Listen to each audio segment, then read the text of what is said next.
Maybe it's time after all. Browns win 24-10 over the Las Vegas Raiders. Sheduer has won it. Sheduer has led us to a glorious victory. This means we found our guy. Sheduer, he's not just the future, he's the present, and he's going to lead the Browns to greatness. Onward! Alright, now that I've gotten the hopium out of my brain, let's have a conversation. What does this mean? It's a very relevant question. It's an important question that doesn't only apply to football and the Cleveland Browns. It applies to pretty much anything. What is something? What is its purpose? What does it mean? I ask myself this question a lot. Other people ask that question of me a lot. It's a good question. What does this mean? What does this game mean? What does Sheduer's performance mean? What does the defense's performance mean? What does the Raiders' trash performance mean? What does it mean? Let's start with Sheduer. Sheduer had a couple legit plays. He did. That 52-yard bomb to Isaiah Bond, that was beautiful. I have never been impressed with Sheduer at all. I can't deny it. That was sweet.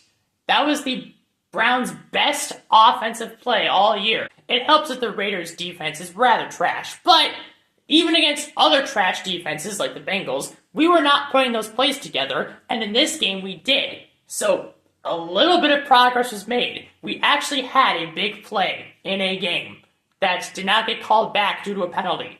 That's nice. So congratulations to Sheduer Sanders and Isaiah Bond for having the first good moments of your NFL careers. It also helps that we scored a touchdown after we did that. We didn't waste that great play, so that's good too. There were two other great plays Sheduer had.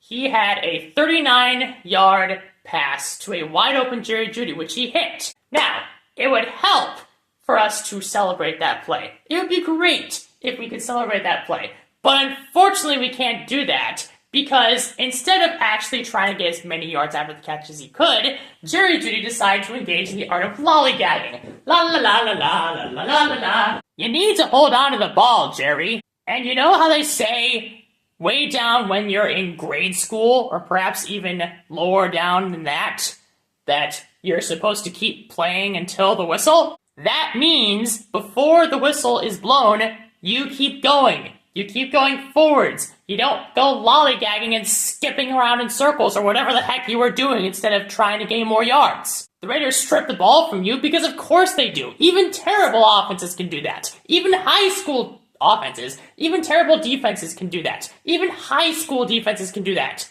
Even the Bengals defense can do that. Come on, man. You're not cool and fun. Stop pretending you are and get good. And then there was a third great moment Sheduer had with the greatest dump-off pass of all time to Dylan Sampson, who also had the best game of his young NFL career, by the way. We scored 24 points. The Browns scored 24 points. We never score 20 points, and if we do, we sometimes lose anyway. But we scored 24 points and we won.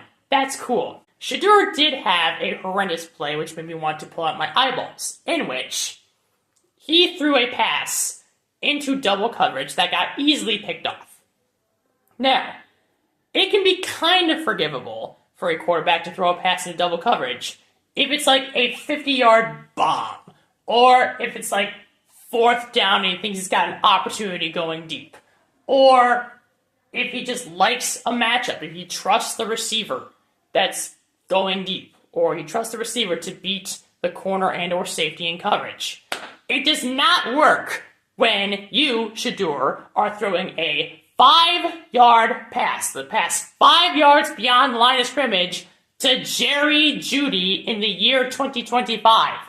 That is the easiest interception in the entire world, and you threw that, sir, so the blame's on you. That was gross. To be honest, the offense didn't do much apart from two good plays with the Sampson run after the catch and the deep ball to Isaiah Bond. We didn't do much else. Quinshon Judkins, all things considered, did not have a good day. He had two runs on a short field that led to a touchdown. Apart from that, he was dreadful, let's be honest. And I like him, but he was dreadful.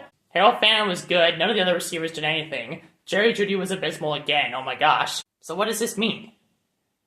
Does this mean the offense was good enough to win? Well, it was. Does that mean the offense is good? No. And I think it's easy to make that distinction. So I'll settle it with that. How about the defense? How about my favorite part of this football team? Instead of me telling you about how good they are, allow me to show you. Take a look. This is 85 Bears type stuff. This is legendary. It helps that the Raiders have possibly a worse offensive line than us. It also helps that we have this generation's Reggie White, aka Myles Garrett, wreaking havoc all game. 3 sacks, 4 tackles for loss, and his greatness enabled the entire Browns defense to accumulate 10 sacks and 13 tackles for loss. We have a top 5 defense in the NFL, and I think we have the right to boast about that. And it helps that we have the best defensive player in the entire world. So thank you, Myles Garrett, for that. And also, thank you, Jim Schwartz, for that, because under Joe Woods a few years ago, we were not doing this. So Jim Schwartz needs to get his flowers, because he deserves credit too. What does this mean going forward? Let's talk about the future. And let's talk about the Raiders too. Did this game tell the football audience more about the Browns or about the Raiders? I think unequivocally it told us more about the Raiders. Oh my gosh. They are a team that needs help. The Raiders are a textbook case of what happens when you spend all your resources trying to get elite skill players and ignore basically everything else. The Raiders have one of the best tight ends in the game in Brock Bowers. They have a running back they took with the 6th overall pick last year in Ashton Genty. The Raiders took Ashton Genty 1 spot behind the Browns pick of Mason Graham. Ashton Genty, if you look at his statistics, he's had an awful year. But I want to give him some grace. And the reason why I want to do that is because the Raiders' offensive line, holy cow, it's horrible. And the Browns took advantage of it. You cannot allow 10 sacks, even if you're going up against Myles Garrett, and say that your offensive line is competent. It's horrible. So the Raiders have a horrible O-line, and if you have a horrible O-line, doesn't matter how good your skill players are.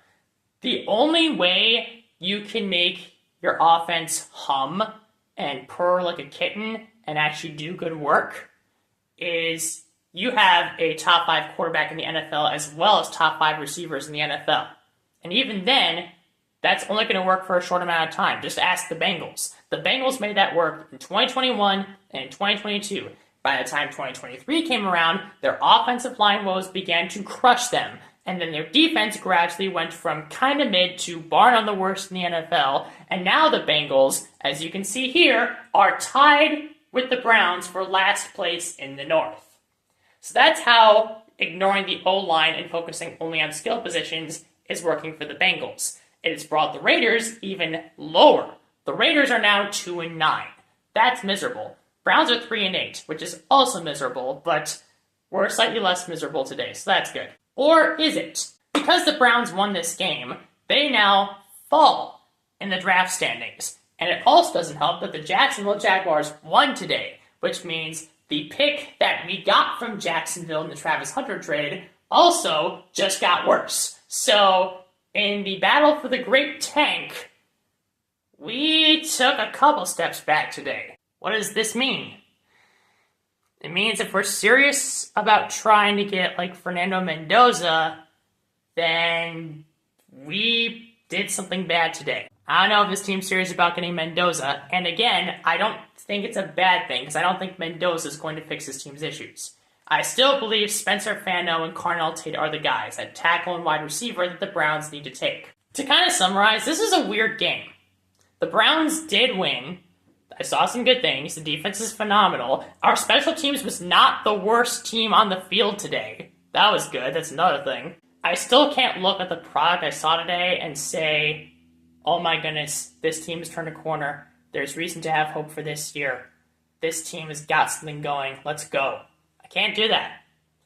I still want Kevin Stefanski to be fired. so fire Kevin Stefanski, please. And I still want Andrew Berry to be fired, so fire Andrew Berry, please. Because they are still the main architects of this 3-8 team. That's still terrible, by the way. It's still going to be a team that picks top 10 in the draft at best. But at least you won.